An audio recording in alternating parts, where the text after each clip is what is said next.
Well, we'll do it at the end. Let's get Leroy. Okay. We have Leroy. We'll get to that at the end. Leroy, who needs UCSS steroids the most on the Browns right now? Yes. Man, I was so just disappointed this past weekend. There comes a point in sports where it gets ridiculous. And I never thought I'd say it as a Browns fan, as a person who absolutely loves Cleveland. But to boo somebody when they get hurt, to cheer for somebody when they get hurt, is an all-new low. It makes you worse than Philadelphia fans because you cheered for your own guy that got hurt. I don't care what you think about Deshaun Watson. I don't think it doesn't matter what you think about his play.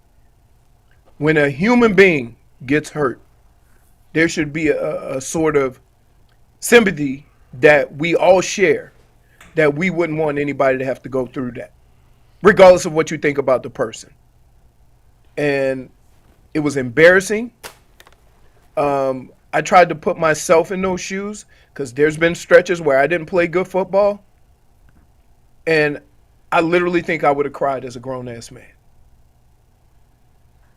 I don't think anybody could imagine getting hurt in front of your own fans and having them cheer. I've been critical of Deshaun Watson. Absolutely. And my heart still broke when I saw the injury. Because one has nothing to do with the other. And I couldn't believe I saw that in Cleveland, of all places. As much as I love Cleveland and love the fans and the city and all that, I could not believe I was witnessing this happen in a city that I love. I couldn't. I was shocked by it too. It's like our terrible. buddy Mike Polk did a commentary on it Monday on Channel 3, and I'll try to summate it as quickly as I can. He played back his phone recording from in the stadium of the injury. And it's interesting how these things play out. I've talked to people that were in the stadium and said, I didn't hear it. I didn't hear that. I don't know where that. And then I heard, on TV, I thought I could hear some of it. Mike's cell phone recording from where he was, which tends to pick up the entire stadium noise, you could hear pockets of it. I think the mischaracterization, Leroy, and this is that was everybody. Yes, and that's where I will come to the defense of Cleveland fans.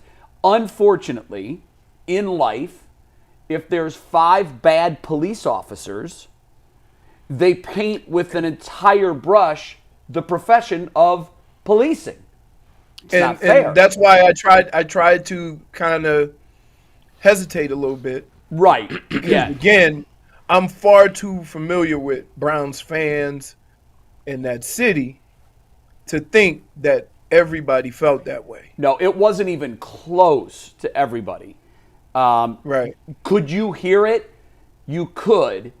I'm told by people that were at the game seated in different areas, and the fans that I've talked to all agree to this. In each area where there were fans that were cheering, there were larger numbers of people telling them, stand down, this is ridiculous, which I like to hear. Now, we can't capture that with an audio clip. You can't, but anecdotally, I'm hearing that the vast majority of people in that stadium were trying to do the right thing and control the bad seeds, which is what society should be. It should be making the bad wear a scarlet letter for your behavior. This is not acceptable. And so I know that you don't mean to paint all Cleveland fans with that brush. Absolutely, but I wanted to point that out because I thought Mike did it far better than I did. Mike is a wordsmith, and he put it in such a way where you really did get the understanding that we're not all bad people.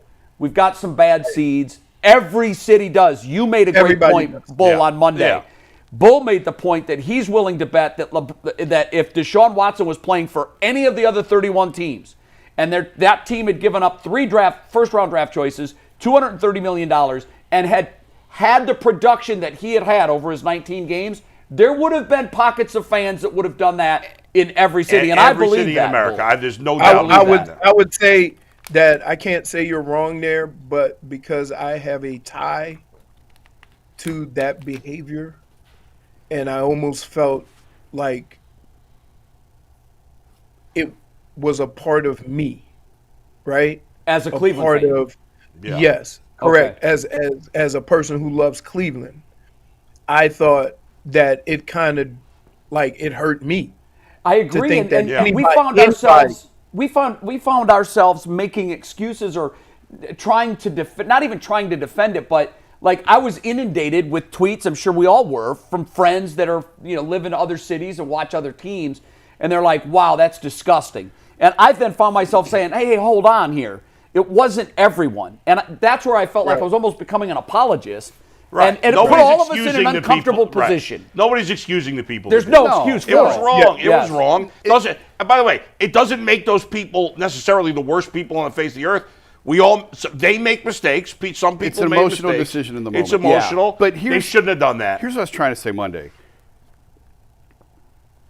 I don't want it to be painted as like the Browns fans are the bad guys here, because the vast majority of them never wanted him here in the first place. You're right. They never wanted him here. He never played well. Right. And I'm not condoning the booing. I'm not. But I'm just saying, they never wanted him. He played like crap. Now he's laying on the field. You got a few people that are booing him, and now everyone's like, "How dare you, Cleveland fans?" And it's like, "Whoa, wait a minute here." Yeah, no. And that's what bothers Jay, me. he has become the poster child for an organization that has been riddled with absolute terrible play, and what they're looking at now is the guy that was supposed to be the savior has now become the symbol of another 3 to 5 year rebuild and maybe longer. He's wrecked them. He's wrecked the franchise right now, as it sits. It's wrecked the franchise. Yes. I don't know if it'll take 3 to 5 years, but yeah, I mean, right now we don't have a first round draft pick on our team right now under 25 years old. But you're starting to get your picks back, so I think that's the most important. And that's how you start to rebuild. In the NFL, right, but that takes time. It should never take 3 to 5 years in the NFL. Listen, it should flip. We're talking about the Browns. I know, but I'm just saying, like in general, in the NFL, once you drop if you get the quarterback right, everything else falls into place. Absolutely, Yeah. but that's that's the biggest if of all in sports. I totally agree. Go ahead, but I always wonder, and I'm gonna say this, but and I get that they moved on, but you not only have to get the right quarterback, but you have to be patient. Like, one of the signs of an organization that struggles, look through all the teams that have struggled, is their impatience. Yeah. Right? They're ready to move on and move forward. That ain't the guy, let's move. That ain't the guy, let's get another one. That ain't the guy, let's do this. And it all seems to coincide with teams that struggle year after year after year. And so I'm not saying that they did the right or wrong thing with Baker. Okay, I'm not saying that. But I always wonder, because keep in mind, Bill Belichick was my coach. I always wonder if all the parties at B had just a tad bit more patience, where Amen. the Browns would be today.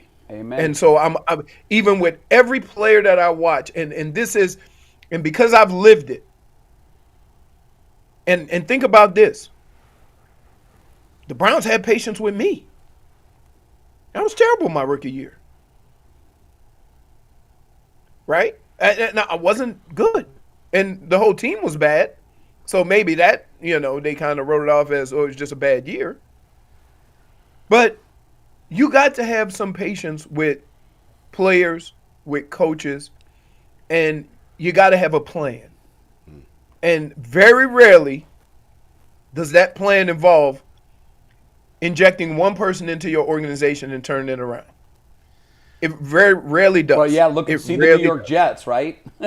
Well, in defense of the Browns, at the time of the trade, Deshaun Watson had been a far better quarterback than Baker Mayfield. Far better. Sure. And so I understand what the Browns did, and that's why I and some others, many others, thought it made sense. Obviously, it turned out to make no sense, and it was a disaster. I do realize that I'm being, playing the result. I'm not. Yeah, gonna Yeah, we have the that- benefit that of the I'm results not. in that argument now. But Leroy, but- to your point, Sam Darnold, it's fascinating to me how Nobody ends up here. Nobody ends up being this good. You've always had this in you. right, it just takes different You don't lengths go of time to suck come them into out. being this way. Yes. Right. And that's just the thing. These guys get drafted, and you see them play, and everybody says this is what this guy could be. Nobody says it's going to happen in year 1 or 2. Right. There's been a lot of quarterbacks that have. Hell, I played with Randall Cunningham, Right. and he was awesome. So, yeah, it happens. Look at Warren Moon. They ran him to the Canadian Football League. He's a Hall of Famer now. They did. Why don't we ever? Because do fans or teams not have the patience to see it through? Because Leroy I look at it Bowles. this way. Right. The fans are the ones that want to see the shiny new toy. But for every Sam Darnold, there's 100 Josh Rosens and Blaine Gabberts, and so there's And Sam Darnold has played well for 6 games. We don't know he's going to be, right. No, but what we do know, what Yeah. we've learned, and this is Leroy's point, I think, we expect these kids, because that's what they are when they come into the league, to understand and grasp the most difficult position to play in all of sports against grown men right away. And it's not fair. I mean, it's going on in Carolina right now. It's gone on here a million times. Right. Like, what But might Baker had Colt been here McCoy 4 have years. been? I don't think it was. I think the only reason. No, but with him there was a mixed bag, which really, to Sure. Leroy's point, Sure, but told look- you we know it's in then- there. Look There what was the a lot- Rams did. There was a mixed bag with Jared Goff, and he's been good in Detroit, He but they took him to traded the for Super Bowl. Stafford, and he won a Super Bowl. He Exactly. took the Rams And to a Jared Super Goff Bowl. had taken the Rams to a Super Bowl. And now yeah, it might think work about the other that. way Like, around too. Might. Go ahead, Leroy. I sorry. just think I'm not, and I agree with what everybody's saying. But to your point, Bull, why does this always happen with the teams that struggle? Why does this always happen with the teams that don't, the organizations that don't have success? And so that's more of my point. Yeah. Is that it seems like the impatient organizations, the impatient fan base, usually these are the type of teams they have. Right. And Because it's a cat. I got to tell you, Yeah. Green Bay has had a quarterback for the last 30 years. Right. Why? Because they draft a quarterback, they say we ain't gonna play him for 3 or 4 years, and we don't care what nobody thinks. When he's ready to play, we'll get rid of the other guy. Right.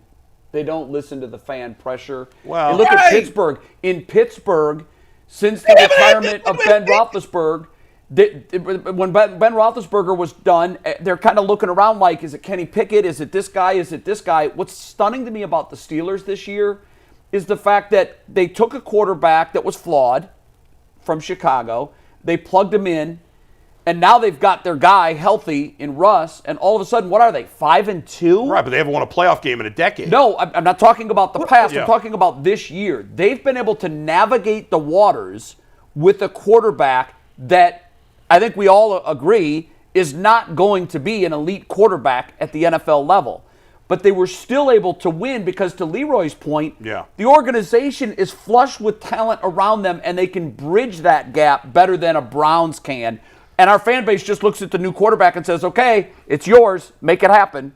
And that's hard. It's And you hard. can't It's blame hard. Browns fans for being impatient when the franchise has been a losing franchise for a long time.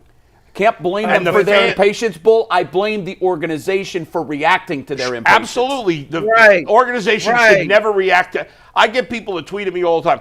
You're part of the media that got Baker run out of here. Well, if that's the case, that's not my fault. That's the Browns' fault. If the Browns I are agree with that listening much to the of it. media and the fans, that's on them. But there was a groundswell of Baker must go. Now, in But he Pittsburgh, wouldn't have if it wasn't for the Watson in situation. Pittsburgh, Yeah. there was last year their offensive coordinator, Canada, awful. Everybody agreed. If you took a fan survey and they took them, they were 85 to 90%. This guy must go. You know what the Steelers did?